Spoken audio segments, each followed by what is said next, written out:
social media of the world. It's calloused us all beyond any kind of level of human feeling. And one day we'll be dead. This is We Have Concerns. Hi, Jeff Canada.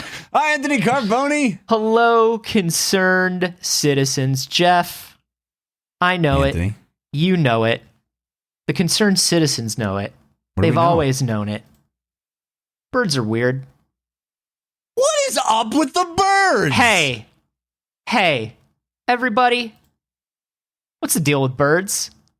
You know what I'm saying. They're doing stuff. They're looking at you. They're flying around. Committing all of these wild pranks against mankind. They're pranking constantly. I saw a bird one time. There was a family standing outside of Disneyland, taking pictures with each other. Bird stole a kid's hot dog, ran away. Then another bird came in, stole that dad's wallet, ran away. Wow. He's gonna go buy another hot dog. He's gonna buy a second hot dog with that wallet. Third bird came in. Yeah. While the dad was looking in his pocket for his wallet, other hand, he wasn't paying attention to it, stole the fast pass, checked into the hotel, started ringing up all kinds of services. All the charges, all the amenities. Churro. That's $70 worth of churros just right there that I just named. And then like full-on massage. Bird massage. Not cool, bird. Redeeming all the fast passes.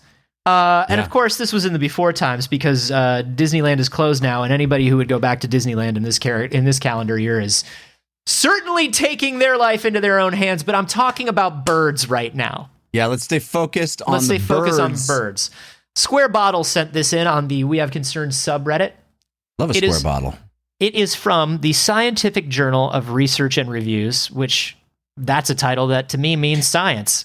Yeah. No, it reminds me I got to renew my subscription to the Scientific Journal of Research and Reviews. Because, I love the reviews, but I'm really there for the research. You know what I'm saying? Yeah. I love the reviews. I love a good review. I want to know what the scientists think of the things. I want to know how many test tubes it got, out of 10. That's how they rate it. Yeah. That's how they rate it. That's what gets you in. That's what gets you in. Exactly. Right? That's what you come for. You come for the reviews. But a lot of people, too many in my opinion, overlook the research, which is also very interesting. It's very interesting. And this particular paper is extremely interesting to me because it is written by a Daniel T. Baldassare from the Department of Biological Sciences, SUNY Oswego, which I follow everything Baldassare does. So number You're one, a big that's Baldassare fan. Ooh, Yeah. Big baller, they call me. Because I love that big Baldassare. You haven't put up your Baldassare posters in the new apartment yet, but I haven't. There's too many of them. You got to decide where they go, huh? So this man he's an ornithologist. He's a biologist. He studies birds. Yeah, he does. And he submitted this paper. Do you think he's just angry all the time? The birds are. And he's just studying birds, just getting pissed off. He's just like, man, listen, one time Baldassare saw a bird. There was a family that was just having lunch at a sidewalk cafe. Yeah. Bird shits on a dude's pancakes. Then another bird comes in, unties their dog's leash. Dog goes running down the street. Guy goes to run after the dog. Third bird comes in, sits down at the table next to the dude's wife. 5 minutes later, that guy's wife is leaving with that bird. Classic bird prank. That's a classic bird prank. The old 1, 2, 3 they do. They call it the 1, 2, 3. Bird you shit on the pranks pancakes, come in you threes. release the dog, and then you steal the wife. That's what happens. You talk her up, That's exactly what Tony Montana said in Scarface. First you get the pancakes, then you release the dog, then you get the wife. That's when he said, say hello to my little friend. He was talking about the bird. But anyway, Jeff, shut up, because here's the name of this paper. Jeff, shut up. I want to ask you one thing. Jeff, quiet down. Do you think that his friend... Leave it alone. Around the office... Jeff, shut up. Do you think they call him Birdassare? Jeff, we're 4 minutes in. I'm going to tell you the title of this paper. Okay. The title of this paper is literally in the Scientific Journal of Research and Reviews. Yeah. The title of the paper is, What's the Deal with Birds?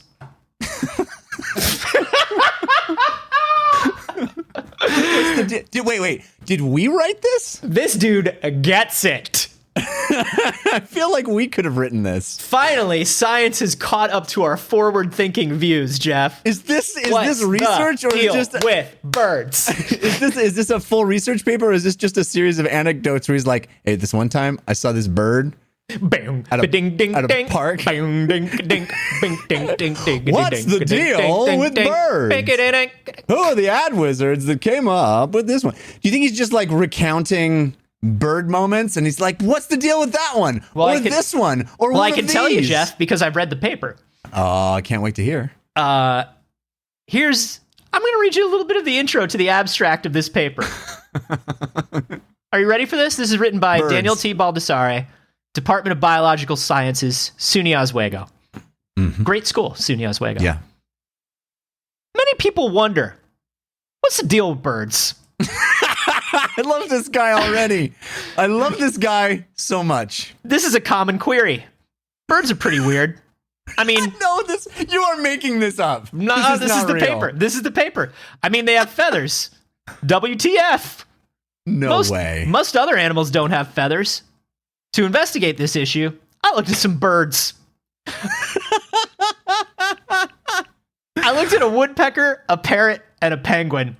They were all pretty weird. No. In conclusion, we may never know the deal with birds, but further study is warranted.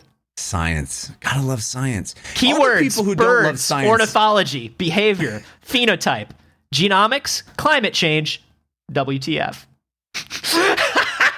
All these Mark Maron fans are like, why is this coming up in my search feed? Does there more to the paper than the abstract? What does he go into detail about, like, compare and contrast the penguin to the woodpecker? Jeff, of course he does. Of course he does. Let me send you a link to this paper, and I want to draw gotta your look at this. attention to a graph that is on page 2 of 4. Very important graph. It's 4 page long. Well, this is this is What's the deal with birds? It's 9 pages long in total, but this is the free preview that you can get. If you look down at the bottom of page 2 of 9, you can see a graph that one of the axes, the horizontal axis begins with looks like a fish, and then ends with weird beak. The other axis is even better. The other axis, north and south, is climate change. And then as you can see, the red graph, Jeff, the red line across the graph represents the deal. The deal. What is the deal with these birds? Looks like fish, weird beak. So looks like fish. We've got on one end penguin. Sure, that makes sense. You got to hand it to him. Does look like fish. I'm following the science so far. On the other end, all the way across the spectrum, we got weird beak, Yep. and then we got that parrot right there. Yeah. And then Now- the woodpecker does not go above the looks like a fish axis, but it does move towards weird beak. And I want you to know that this figure, just so everybody knows, it's the relationship between climate change, looks like a fish, and weird beak. X values were scaled between 0 and 1 for visualization purposes, Jeff, just so you know the scale of this graph. Now, Jeff, I'd also like to draw your attention to the table number 1 on page 2, which is the principal see it. components analyses used to generate aggregate measures of weird birds and what their deal is. So I love this guy so much. none of these graphs make any sense. And there's a reason for this, Jeff. There's a reason why this paper is so funny. There's a reason why this paper is absolutely hilarious and goofy and wonderful. And that is that Daniel Baldessare noticed in his email a solicitation from the Scientific Journal of Research and Reviews offering him a position for publication in this journal for money. This is one of many. This is a protest paper. This is a protest paper. This is clearly a fake journal. Scientific Journal of Research and Reviews. Come on. Come on. It's what does that mean? It just means we do science, we publish science. Fuck you. What is your journal about? This guy saw this and he goes, "Okay. Clearly this is a scam. Clearly this is a bad journal." And we've heard about these before. We've covered a few of these before. A few of these articles where peer review has been totally corrupted in a lot of circles. So this journal is clearly just, and listen, if you work in science, if you work in research, they always say in academics, publish or perish, right? You have to prove that you're doing work. And the best way to prove that you're doing work is to get published. So a lot of these journals are totally, totally dishonest. Now, the problem with this is that bad science gets published, and then it gets reported on by a lot of science communicators and reporters that maybe... Or prominent award-winning podcasts. Well, I was going to say that maybe don't have the scientific acumen that this award-winning podcast has, Jeff. Right. Between the two of us, we have one ex-YouTube science reporter and a guy who really likes Isaac Asimov. And most people don't have that level of qualification like we do. That kind of intellectual rigor. That's right. You know what I'm saying? That's absolutely correct. Quick, Jeff, what's the first law of robotics? Do not harm a human, or by inaction allow a human come to harm. Thank you. Most people don't know that. That's basic science 101.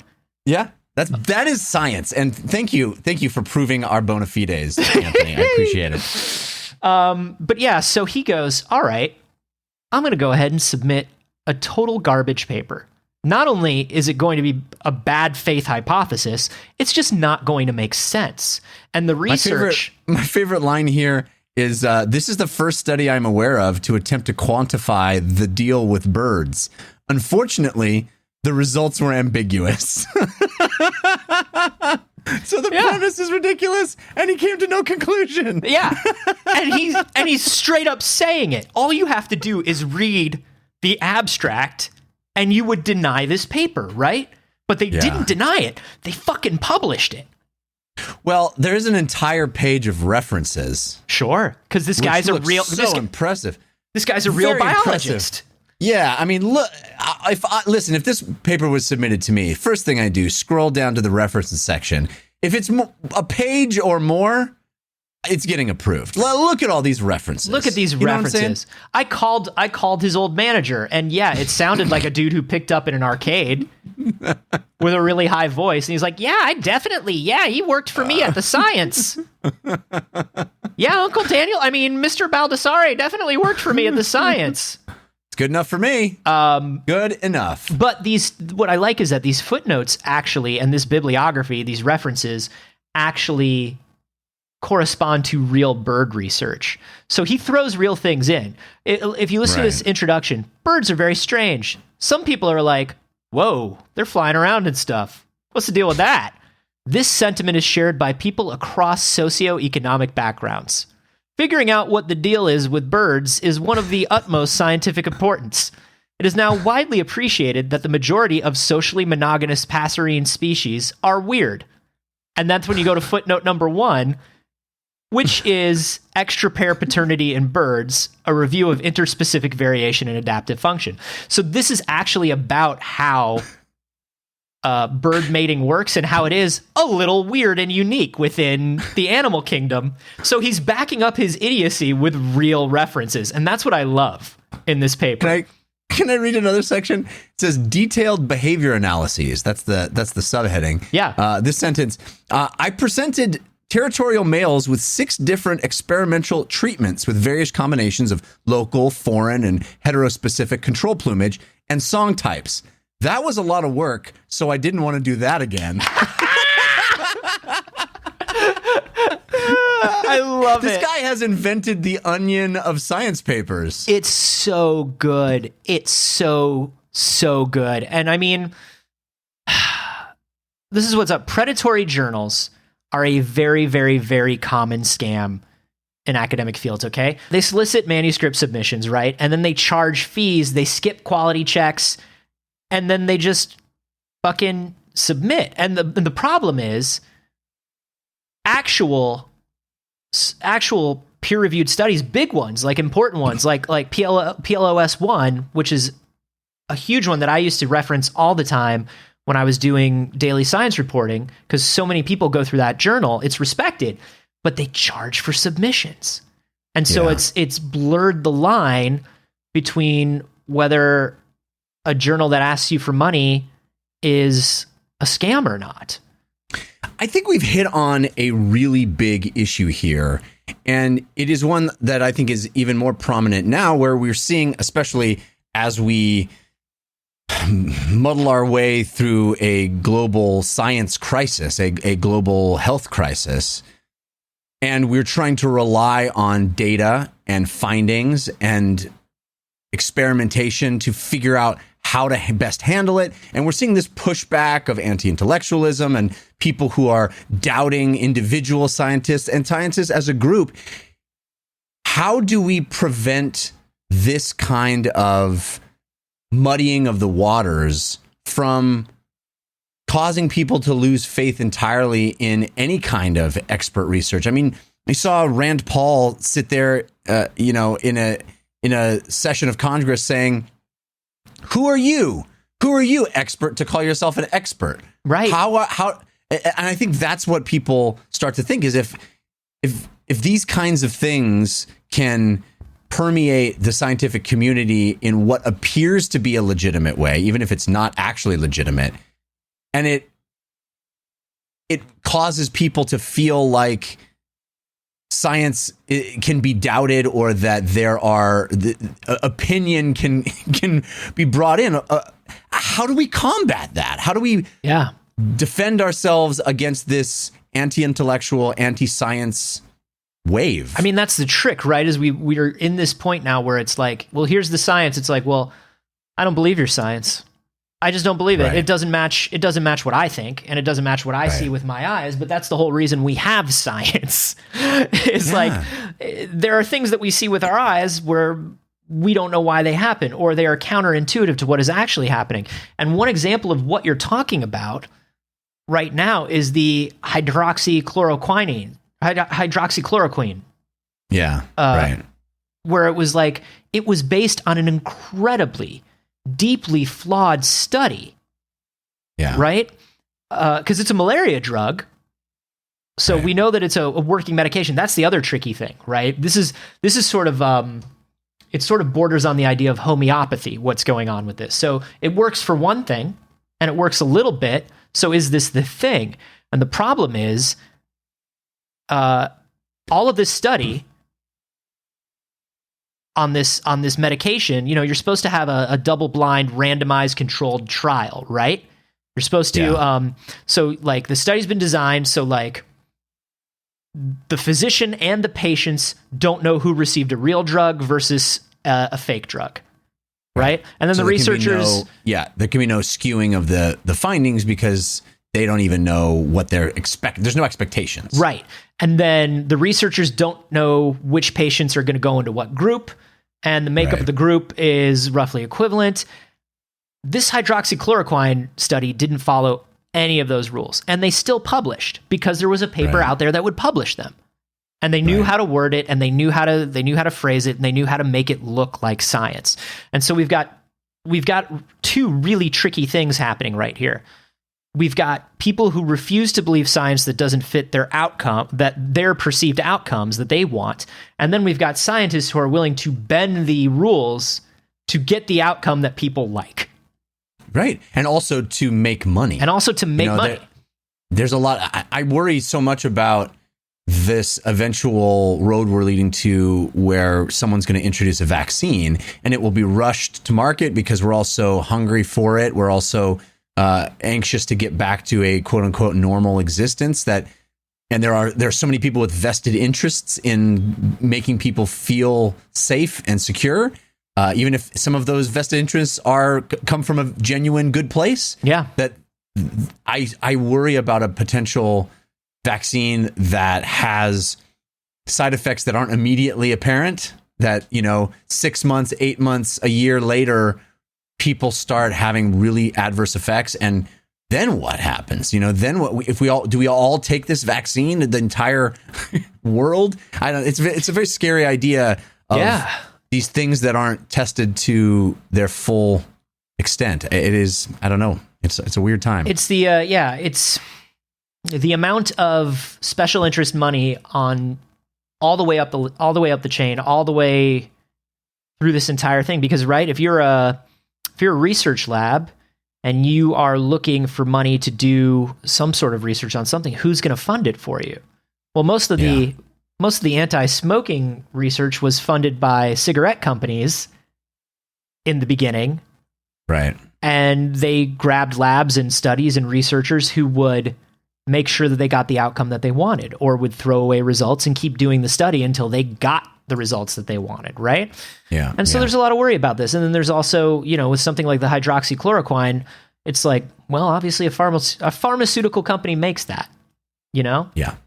And there are people that have, and there are political reasons too. I mean, we're seeing it here. We're seeing a real desperation in our own government, a real desperation where it's like, this is bad, but you got to shut up about saying it's bad because it's making us all look bad. And that leads to when you add that to the feeling that we're all having after 90 days of being cooped up, where it's like, just let me out, just let me out.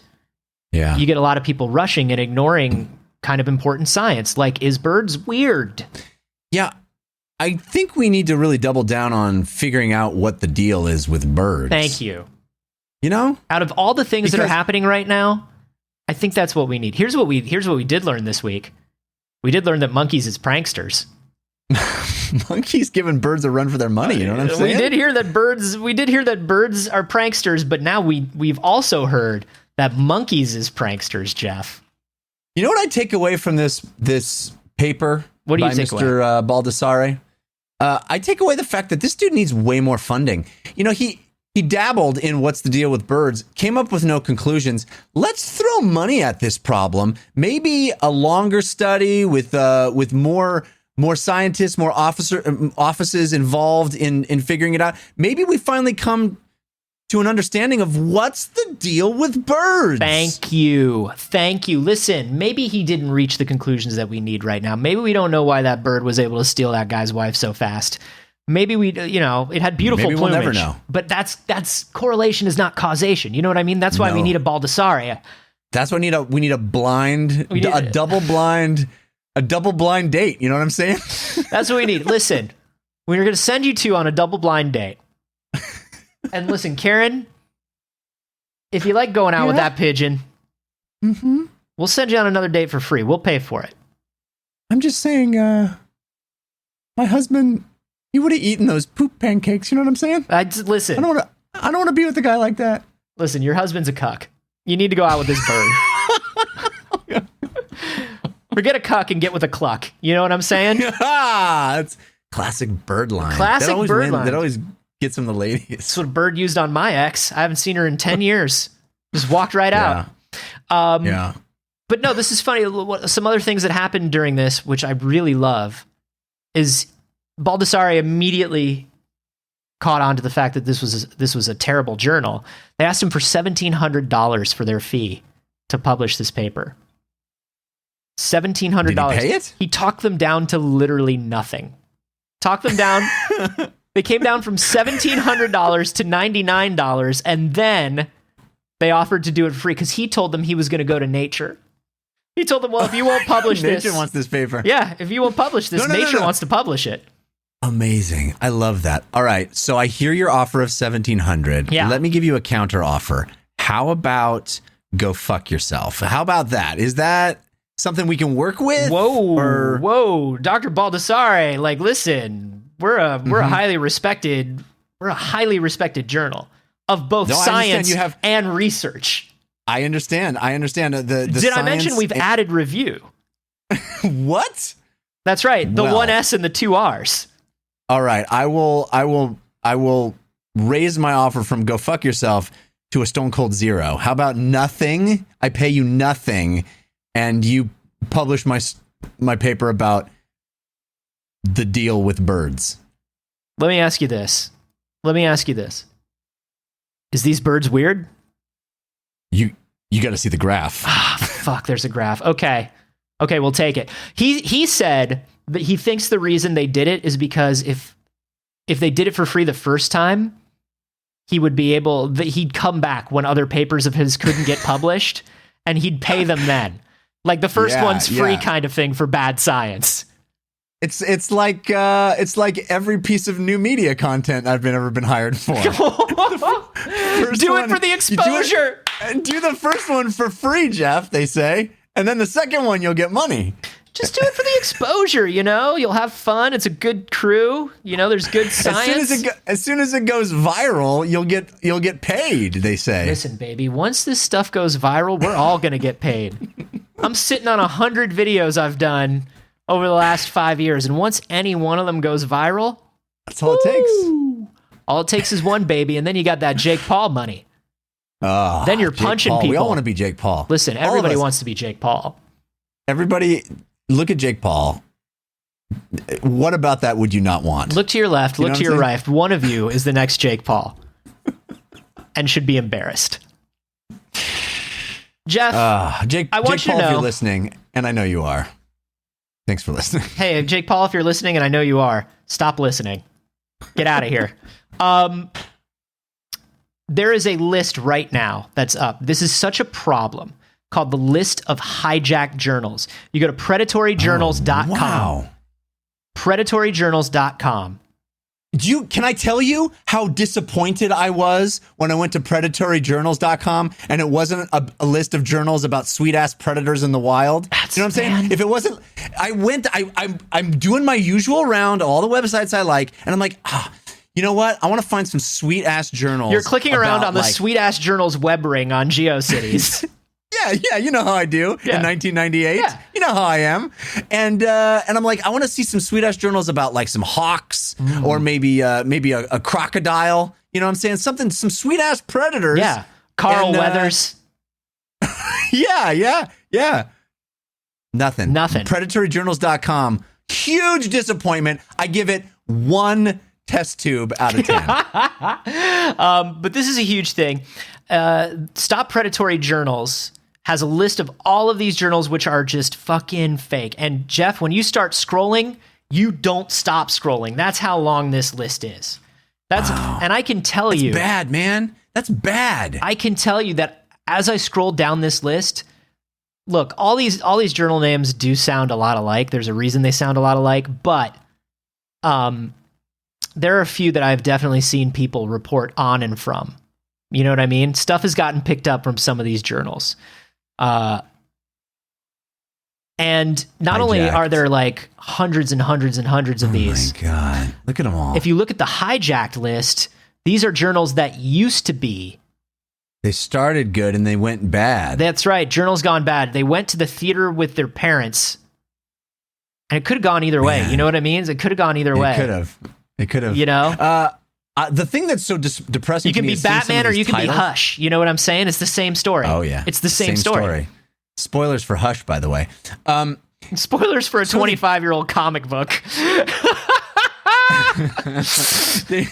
Some of the titles: Journal of Technology. Yeah, dude, that's where I would go for my technology of Psychology. News. Yeah, Journal of Psychology and Theology. Great. International Journal of Game Theory. Ooh, baby, I love that game theory. Has been hijacked. Love game theory. Now, is that game theory an actual game theory, or is that game theory in like a wear a weird hat and neg a woman sort of way? I hope it's either way. It's been hijacked. It doesn't matter. It used to be a legitimate journal of negging. It used to be and pick up artistry, and then it was hijacked. And now it is, and now it's not the quality publication it used to be. Listen to this one. Yeah.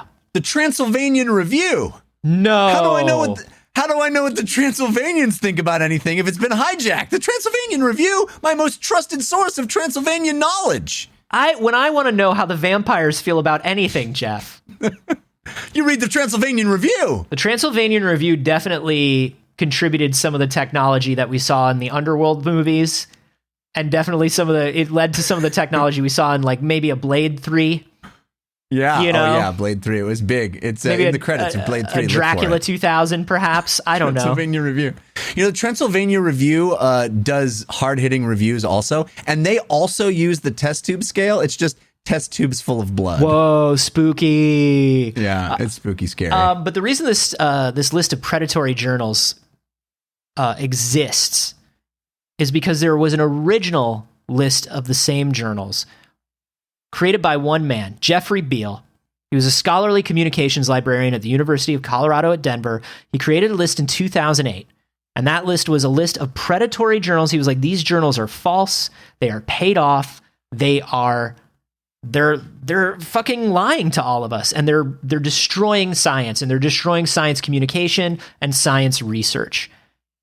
He eventually had to stop running it himself because he became a target for abuse and harassment from people who represented these journals, people who had been published in these journals. Basically, there is a riffraff of science, Jeff. You wouldn't think so. But there are shady grifters of science. Man, you don't want to meet them in a dark alley. No. With their white coats and their pocket protectors. Ooh, I'll tell you, once you get them you go down a dark alley and you get them away from their brightly colored wagons where they sell all their salves and medicines and tinctures, and they're real dangerous. They'll pull out a blackjack or a fireplace poker. You wouldn't think they would be carrying them, but those white coats are long and have lots of pockets. One of those tiny guns that only shoots a single bullet that you pull out of your ankle. Yeah, always in your ankle. Those ones. Or sometimes they're spring loaded in your forearm. That's right. But listen, the fakey scientists don't have those because they don't know how to build them. They don't have a real STEM education. Well, you got to read the International Journal of Spring-Loaded Gun Mounts. No, that one's not fake, is it? And it's been hijacked. No. It started out legit, where they gave you real good tips on how to build your own at-home spring-loaded gun holster. Yeah. Hijacked. And also, to be fair, as they stated in the foreword of every issue of that quarterly, you don't have to use it to spring-load a gun. You know what I mean? That's just what most people... You could use a boxing glove, a cigarette lighter in a social situation is very fun. Yes. You know?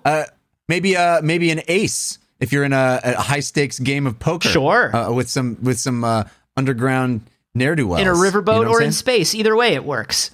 Either way. I just want to point out that a study in 2015 by researchers at the Hanken School of Economics in Finland found that predatory publishing skyrocketed between 2010 and 2014, during which the number of scholarly articles published in journals on Beale's list increased nearly tenfold. Between the years of 2010 and 2014, we had a 1,000% increase in the amount of fake and bad and poorly researched science that was getting thrown out into the world. And I do not think that I'll say this. That's also a time when we saw a huge skyrocketing in science communication, right? Yeah. Because these fake journals publish everywhere and make their stuff free and easy to read. Because another problem that happens in academics is you have to pay for access to these papers, and it's an exorbitant fee. Right. So you get the free ones that are much more accessible. That messaging, flawed though it may be, permeates much more quickly, and it muddies the waters. As I said, I find this so depressing, Anthony. I find all of this so depressing. We started out with this really great article about what the deal is with birds, and now I'm into a depressing place. Well, I don't want you to be in a depressed place, Jeff, because there are certain things where when we see them, you know, if you're somebody who follows this stuff, if you're somebody who is a critical thinker, if you're somebody who reads a lot, researches a lot, enjoys this stuff themselves, a lot of this stuff is going to be naturally red flagged to you. Like last week when we saw that backwards moving universe, the first thing we said was, oh boy, people did not pay attention to this, right? This can't be true. It's cool, but it can't be true. And I think the thing is, everything you learned in sort of basic paper writing in high school and college holds true when you're reading things on the internet. Make sure they have two sources, right? Make sure that these blogs aren't just connecting back to each other or all to the same place. Make sure that they're talking to multiple researchers in the field. Do your own research when this stuff happens. And I think it's a lot of work. It's a lot of responsibility. Being informed and being intelligent, I think at any time in human history, is a lot of work and a lot of responsibility. But it's work and responsibility that makes you a better person and makes society better. And it's not as hard. I'll tell you what, it seems like a lot of work when you compare it to clicking on a headline and reading 2 paragraphs of the cool new story about a universe that moves backwards in time. Yeah. But it's not that much more work than that. It's just finding the original source, reading, and actually learning about the real interesting thing that you wanted to learn about from the beginning. You know what I mean? Right. I don't think you need to be I like depressed. the fact that we here on this show, An award-winning science in podcast. particular, yes, are advocating for people to not get misinformation. Because if there's one place you can be certain no erroneous information will be communicated to you, no concepts that are loosely based on flimsy comedic premises mixed in with actual science news would ever reach your sensitive ears, it's here. So rest assured, you will not be led astray by us talking about birds stealing people's wives. Listen to me very carefully. This is the kind of science reporting that the world needs, and if you want to support it, we only ask that you head to patreon.com/wehaveconcerns. We might be the last real academic show in the world. It is your responsibility, nay, your responsibility. Thank you. To keep us afloat, because where else will you get the real news, the stuff that is important to know? Yeah. Where else? We not only are going to give you the absolute truth, but we are going to ask for your money to do it. That's right. And that's how you know that you can trust us. So head to patreon.com/wehaveconcerns. Get yourself bonus episodes of the show. Get yourself early releases of those episodes. Get yourself access to our Discord. A Discord is what is a Discord other than a peer-reviewed chat room, really? Yes. We're the last bastion of science, the Discord chat. That's right. That's right. Only on the Discord can you get the real truth about science, and that's why we put it behind a paywall. Yes. Because if it was free, you wouldn't want it. I am not joking when I say our Discord has rooms such as Bird Pranks with a Z. That's how you spell it. Nickname creator. Yep. Cool science news. Yep. And emojis. Thank you. Thank you, Discord. Thank you, us. Thank you, science. Patreon.com/wehaveconcerns. Hey, Anthony, I know we've already gone into a depressing place. No, you have. I'm not depressed. Okay, good. Well, I know that the world is tough right now, but I just want to remind everyone.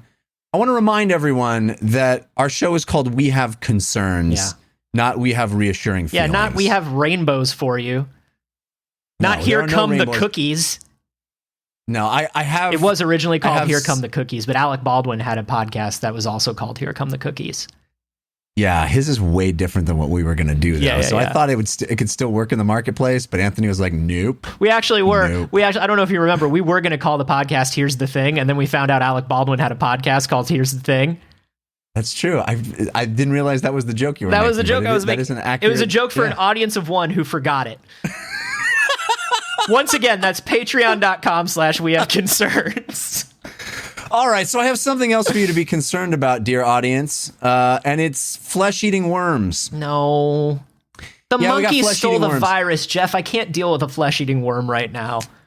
Well, it turns out, Anthony, we have been waging a war against flesh-eating worms for over 50 years. But Jeff, worms is supposed to eat us. We die and we go into the ground and the worms is worm food. Oh, well, let me tell you about a specific worm, Anthony, a specific worm called the screwworm that doesn't wait till you're dead. Oh, a name and a promise. Yeah, it is a name and a promise. That screwworm, man. It's going to fuck you up. This is a story that was sent to us by John Jackson, posted on our Facebook group, which is facebook.com/. Is John Jackson the guy that sang the song Steppin' Out? I do not know. We are stepping out. That's Joe Jackson. Go on. Anyway, John sends us this story that was in the Atlantic about these screwworms. Screwworms are what they're called. And here's what they do, particularly potent in Florida in the late 50s.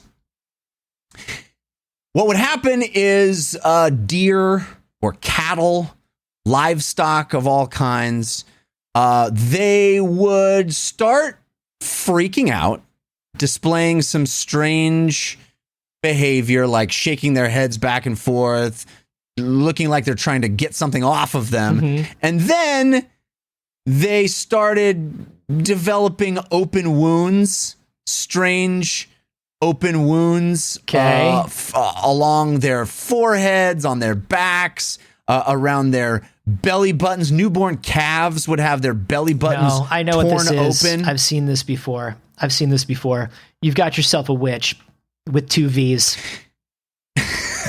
You've got yourself a vitch. A vitch? Yeah. Like in that movie. The Vitch. That movie Vitch? Yeah. Yeah. I've seen it before. And the corn's gonna go fallow. I remember watching that movie. You watched the Vitch? Yeah. I'm the Vindo Viper. I'm here to vipe the Vindos. Dude, I love that you made that reference. No one gets that reference. I make that reference all the time and no one gets it. A couple of kids that watch G.I. Joe. So they realized that even pets, even dogs, any warm-blooded animal, if it had an open wound of any kind, even like I said, even like a belly button of a newborn calf, any open wound, if a tick got into you and kind of made an open wound, these screwworms would get in open wounds. And that's why in Florida, we don't farm or raise warm-blooded animals anymore. That's why it's all alligators. It's all fucking alligators. It's all cold blood, man. Yeah. That's what we do. Because we were just like, Florida, when faced with 2 options, and one of them is figuring something out or doing something different and stupider, we're always going to take doing something different and more stupid. It's like that old Frost poem, right? When faced with a fork in the road, take the one more stupid by. Yeah, take right? the one that leads to a Checkers, and get yourself Rallies. Get yourself a fucking cheeseburger and don't think about it. That's the Florida way. Indeed. If you look at the Florida flag, the Latin on it, number 1 isn't Latin because we couldn't figure it out, so it's Pig Latin, and it just means do the easier, dumber thing. That's the Florida way. That's the Florida way. Well, and I'll die to defend it. What actually happened is this was a scourge. This was it was wiping out cattle, livestock, and it was causing problems. I'm sure. Like, how long did it take, number 1, to figure out that it was these worms, and then number 2, how do you solve a problem like a worma?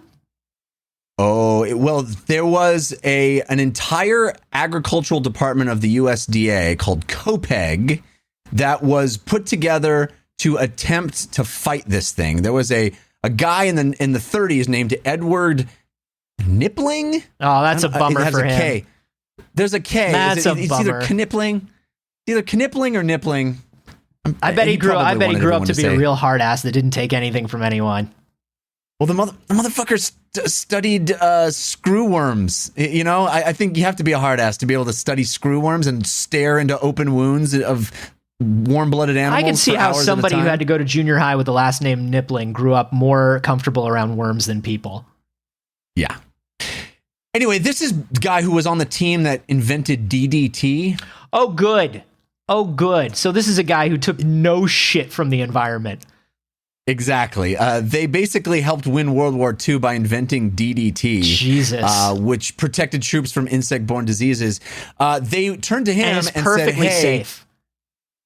Listen, kids, dip your children in DDT as though they were Achilles, and they will come out mighty warriors, impervious to bugs.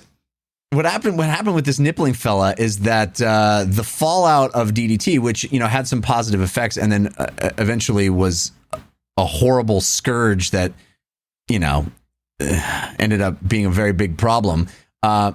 He decided there's got to be a better way to prevent this kind of insect problem. There's got to be a better way than spraying the world with poison, and so he decided to try to figure out a way to stop screwworms without poisoning them, without spraying poison on people and crops and cattle and livestock. Sure, leave it to the guy who invented DDT to do that.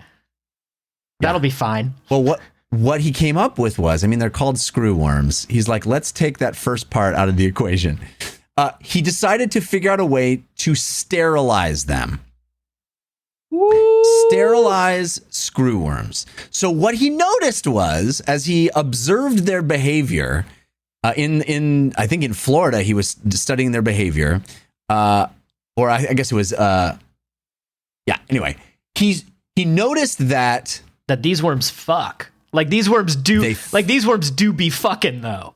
They're called screwworms, but it turns out that the females fuck exactly once. Exactly one time they fuck. Then they go and lay their eggs inside an open wound. There are 10 and dudes the larvae who are going to tweet at us after this episode comes out with the joke. Sounds like my wife. Don't send that joke, dudes. Don't say, you listen, here's what I want you to do with that joke.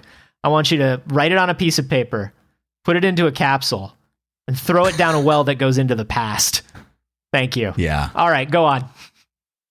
So after mating, the females lay their eggs in open wounds, and then the resulting larvae eat through a ring of the surrounding flesh.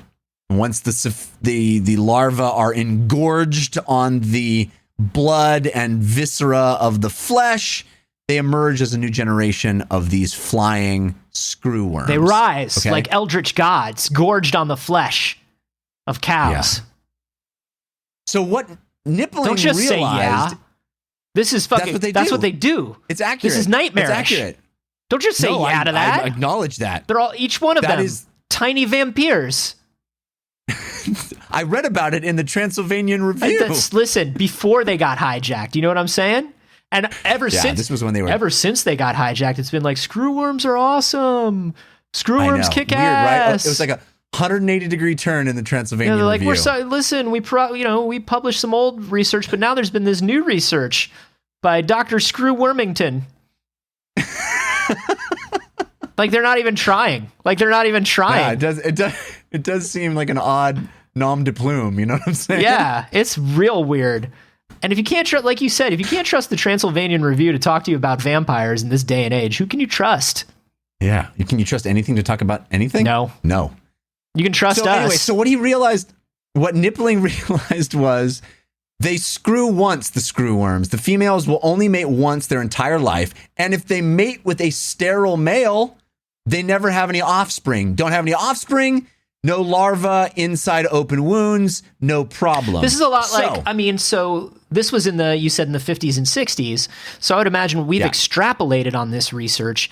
And there are places where we do this now with mosquitoes to get rid of malaria and dengue fever and Zika, things like that. We introduce sterile male mosquitoes into a population, and over time the population drops. I would imagine that we got that research from this research.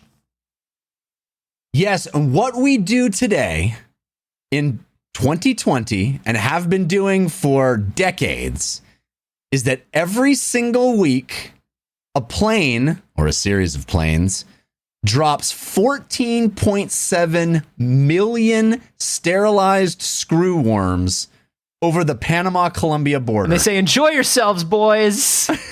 Go forth, screwworm. Hey, knock yourself out. Do what you've been born to do, my dude. Every week, 14.7 million of these horrible screwworms are dumped on the Panama-Columbia border because we have decided to form a wall where we say, you shall not pass, screwworm, or if you pass, you're going to be sterile. I love the idea of this scientist being just like a cool uncle or older brother driving these worms to spring break, you know? Man, have fun. Go do your thing. Go screw. Enjoy yourselves. You sure? Because you said my whole life I got to be careful. Here's a little worm condom. If whether you use it or not is up to you. Go on. It's so weird that you gave us so much of this worm vodka, which is super weird because in worm vodka... Yeah. You drink the worm, which is super odd, and that's tequila. You're thinking of tequila. So don't worry, worms. I don't know anything. Jeff, that's so sweet. I'm going to break the bit. I was about to run with it. I was about to run with it. I tried to fucking... I was about to run with it. I would have done it, buddy. I would have yes-anded your bit. I would have made it about worm vodka. I know nothing about anything that's cool. That's so Anthony. no. God bless your heart. Oh man, that's so great that you put the worm in the vodka. I love I'm it. a dummy. No, you're not a dummy. You're a good soul. You're a sweet, good-hearted soul. That's what you are. You know how I got that first rule of robotics thing right when you threw it at me, and then the fucking alcohol thing I can't get. But I mean, listen. Story of my life. No, dude, listen. Everybody understands the first rule of robotics because of Will Smith. I guess that's true. He's cool. He's pretty cool. He knows how to drink. He knows how to drink tequila. He probably doesn't. He's a 55-year-old dad. You ever watch his YouTube channel? He's not drinking. He's just hanging out. All right, well, let me tell you more about these screw Yeah, sure. worms, So because they get dropped off at Worm Spring Break. Yeah. Where they drink their worm vodka. Huh, buddy? Yeah. But here's the question that I know you're thinking about, Anthony. The question that's on your mind is, where the hell did we find 14.7 sterilized screw worms? Right? Am I right? On a Sunday at noon? Yeah. At this time of year? There's no way. In this geography? Where are we finding Prime them? Now never has them. We got to wait until Tuesday. Oh, you try to you try to Prime Now that shit? Not going to happen. No, we make them. We have a facility. We make them just like our father and our father's father and our father's father's father. We were born screwworm fabricators, and we'll die screwworm fabricators, probably of screwworm wounds. Probably. So here's the thing. There are 115 people employed in a former sugar plantation in Panama that keep this plant operating 24 hours a day, every day, to produce 20 million sterile screw worms. Love it. And I know what you're thinking, Anthony. I know the question that's on your mind. How does that work? What's that job like? Well, here's my big question, Jeff. My big question is, we have to make sterile screw worms. But in order to make sterile screw worms, we got to let the screw worms fuck and create regular screw worms. So we have enough regular screw worms to sterilize. And this just seems like if one thing goes wrong, we're actually exacerbating an already terrible problem. Do you know what I mean? That's why they... Oh, yes. That's why they also police this place. Tiny worm police? Motorcycles? Tiny worm police in little hats with little motorcycles? They protect the perimeter looking for fucking animals that have wounds that they shouldn't have, to make sure that none of the actual screw worms that aren't sterilized get out. We do screw worm testing, Anthony, and we don't do fucking COVID testing for free in every state. Hey man, that's a whole other podcast. Yeah, let me put a pin in that. That was too real. Go on. So, I know what you're asking, Anthony. You always think that you know what I'm asking, and so far you're like, well, you're like 50-50, but I'm gonna let you run with this. Go ahead, the mentalist. How do we sterilize them 20 million screw worms a week in the old give them all Mountain Dew, the yellow number 5. It's Mountain Dew Red Extreme, or whatever the fuck it's called. Code Red. It's Code Red. Code Red. Yeah. So I also don't know anything about soft drinks. You're just bad on beverages. Liquor. You're weak on beverages. Beverages is my blind spot, man. Listen, when we go to trivia night and it's me and Jeff, we always make sure that we bring a beverages guy, because we know that all the beverage related questions, Jeff is going to be like, I don't know, water? No, Jeff. It's solid foods. I'm aces. Oh, he's so good at solid foods. I can hold up an apple and a hamburger, and he knows the difference between the two of them every time. Every time. But I'm telling you, you hold up Kool-Aid and a soda, and he's just like, I don't know, water? No, Jeff. It's true. I don't know anything. Okay, so here's how we sterilize the screw worms, Anthony. Knippling's research was, okay, I know that what I learned in the horrible wars that I helped propagate, I learned that radiation fucks with living things. Okay. I'm going to try to radiate these things. So you realize, okay, we can irradiate them into sterility, but here's the rub, Anthony. We can't let them know we're doing it. We got to wear disguises. The worms will see radiation coming a mile away. That's right. That's why a series of clowns irradiate screwworms in a former sugar factory. Like that fucking Jerry Lewis movie.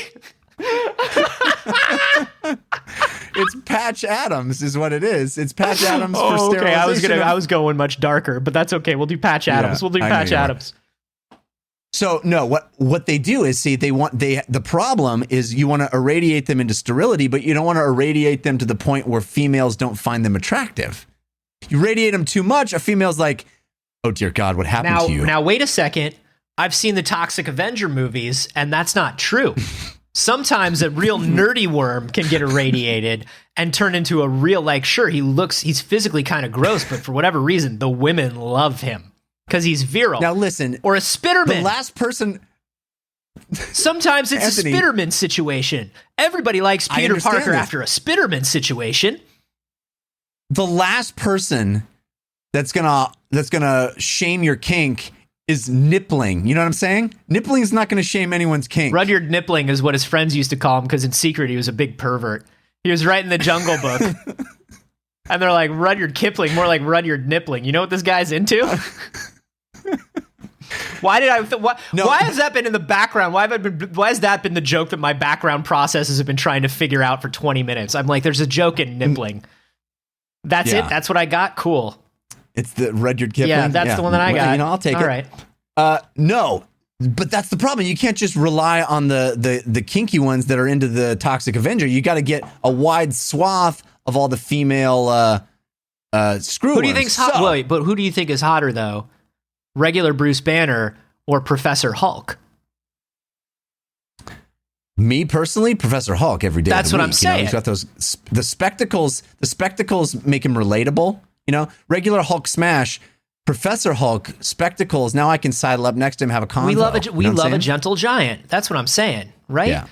He's got a fun sense of humor. He's self-deprecating. He knows he's big and giant and brilliant, but he like puts himself. Right. That's why I'm saying these worms. Maybe you irradiate them, and the other worms are like, I don't know.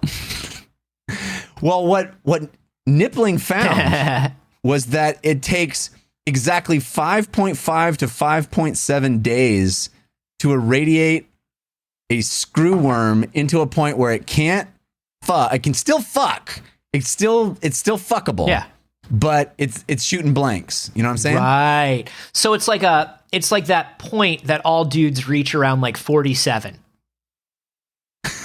Like at 47, dudes are like optimal kind of daddy hotness, right? Yeah. But like they're probably not having any more kids. You know what I mean? Like it's probably any more than that. You get to like 50 and it's like, now they're less attractive to a large portion of the population. Is that what you're thinking? And also, you're pretty close to 50, right? I didn't want you to go there. I was trying to change the subject before we got there. But I'll tell you this. I'm happily sterile. I'll tell you that right now. I got the old snip. Which, again, a topic for another podcast. But that's what I'm saying is you could have saved yourself the money because you're so close to natural sterility and also the end of your attractiveness. Boy, don't I know it. Hey, I know what you're thinking, though. I know what the question that's on your lips. Why do you think you always know what I'm thinking? I just have a sense of what you may be You're wondering. You're right about 30% of the time. It's basically just random. Anthony, I know what you're wondering. If we have to hold on to these screwworms for 5.7 to 5.5 days, how the hell are we feeding these things if they eat fucking raw meat? What are we doing? How are we doing it? How do we feed them? Yeah, how do we feed them without irradiating their food? Literally millions of these things in a giant warehouse. By 1962, the screwworms at the Mission Plant were consuming 240,000 pounds of meat and 10,000 gallons of whole raw blood every week. Jeff, we're feeding them the poor, aren't we?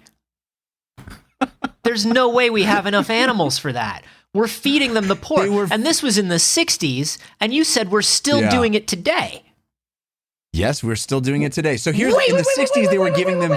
No, shut up, because you thought you knew what I was thinking and what I was going to ask, but you were wrong. You were wrong. Shut up. No, here's the question. We're still doing this today? We haven't thought of a better way to do this yet? I'm getting to that, Anthony. I know what you're thinking. You don't know what I'm thinking. You're about to go off on a different thing. No, you're thinking there's got to be a better way. Fucking hell. There's got to be a better way than in 1961 when we were giving them horse, whale, pig, cow lung. And the poor. Listen. And the poor. But I can picture there's got to be a better way. Just made me think of fucking Dr. Nippling with an armload of fucking these screwworms tripping around in a kitchen just like, I've got to feed all these screwworms. There's got to be a better way. Boy, I'm just like, I'm doing the lamest fucking jokes today. I've got the most garbage shit. No, it's okay. At least you know the difference between vodka and tequila. Maybe that's why. Maybe it's all the vodka and tequila I had before the show. It's research. It's been a weird, bad week, man. So here's the current diet of the screwworms, 20 million a week. Their current diet is milk, eggs, and powdered blood. G Fuel. Do you know how to get powdered blood? How do we get powdered blood? You put G Fuel in the chat and you get 10% off.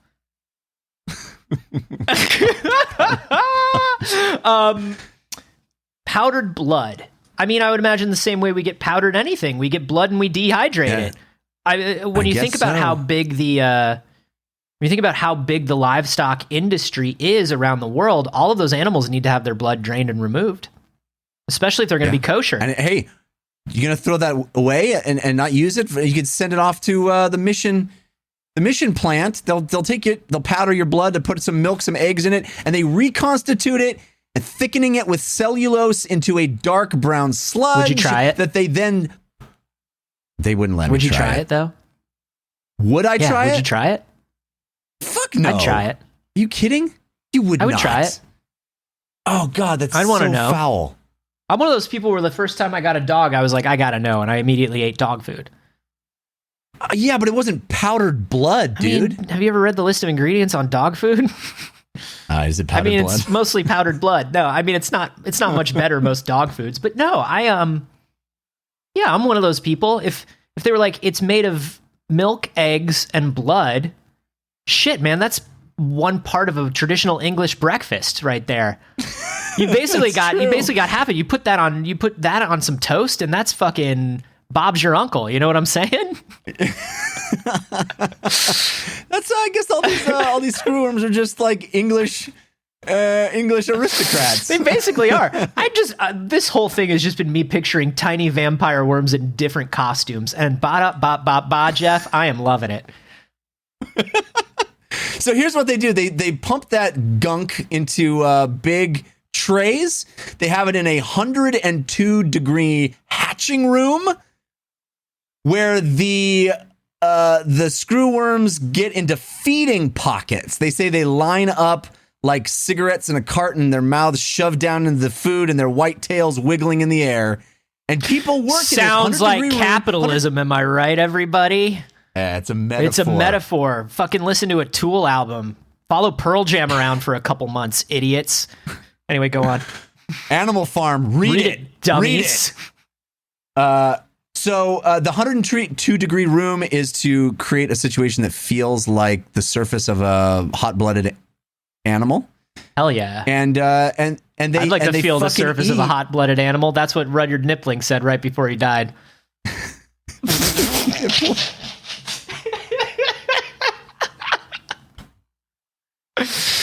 Look up Rudyard Kipling on Urban Dictionary. Turn the safe search off.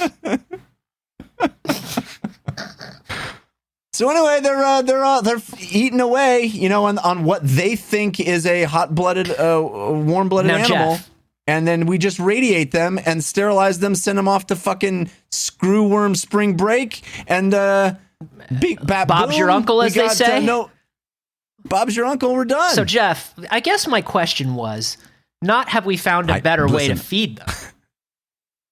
Why are we still irradiating millions of worms every week? Why has this problem not gone away? It works. What do you mean it works? It works. It doesn't work to the point where these worms are gone. Well, what? It's or not even under that control. We're at the point where we're still irradiating the same number of worms for 40 years. That doesn't mean it's working, Jeff. That because, Anthony, we've just created a wall. We have not attempted to eliminate them from the larger global population. The USDA is only in charge of U.S. territories. We've just created a wall on the Panama-Columbia border where we say these things are not coming in. And that wall, you want me on that wall. You need me on that wall. You know what I'm saying? Okay. And by me, I mean a tiny worm version of Jon Snow. Exactly. This sounds bad. Like this sounds ineffective and bad. It sounds like an old solution to an old problem that shouldn't be a problem anymore. If I can be honest. Yeah, but we should be definitely excited about being able to get rid of COVID, right? Because there are outside the box techniques that could be used. I don't see the parallel you're drawing there, other than we're all depressed right now about COVID. So I don't get what you're about. But I'll tell you this, Jeff. I don't like this worm situation. There, I said it. Yeah. By the way, I forgot to tell you the screwworm's scientific name. Rudyard nippling? It's Hominivorax, which translates to man-eater. Oh. Because it was named after an outbreak on Devil's Island in the 19th century in the penal colony. It broke out in the penal colony and it ate humans alive. Wow. Kind of buried the lead on that one, but yeah. I thought you were going to say that it's because it was discovered by Daryl Hall and John Oates. Whoa, here it comes. Many people don't know that they hold numerous doctorates. And not just in feel good music, which they hold an honorary doctorate in. Catchy tunes. You have to read their seminal. No, you got to read their seminal paper. Watch out, boy! They'll chew you up. That's right. It was published in the. It was published in the peer-reviewed journal, Scientific Journal of Research and Reviews. Which, once again, it's time to renew your subscription to that one if you want all your bird and screwworm news written by hot pop stars of the 80s. By the way, I know we said that we were only sponsored by the Concerned Citizen on patreon.com, but we're actually sponsored by the Scientific Journal of Research and Reviews. Do we regret it? I don't know. Shut up. But by the way, you cannot miss this month's article by Lionel Richie about how birds are real weird still. Lionel Richie is like, do you think my cat... Lionel Richie wrote a seminal paper. Do you think my cat's seeing a ghost? Dr. Lionel Richie. Folks, if you want more hard-hitting science journalism, we are the last science show on the planet. Yeah. So you're welcome. Number one, you're welcome. And number two, if you need more good, real, honest science from educated people who win awards for their show, you need to head to patreon.com.